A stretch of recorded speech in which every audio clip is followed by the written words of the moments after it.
access your system settings, you can click and hold on the device and slide to the side.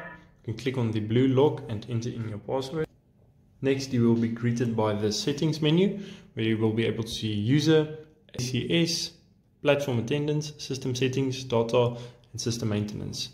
To view your system settings, you can click on the settings icon, where next you will be greeted by communication, basic, biometrics, preference, and password. From here you can change your device password. You need to access the device. You can also change the preferences, such as your theme or shortcut keys.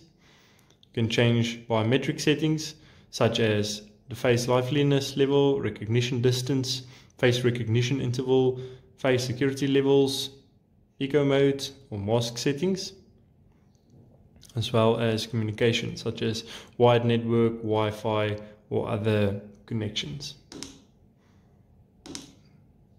And you can click back to return.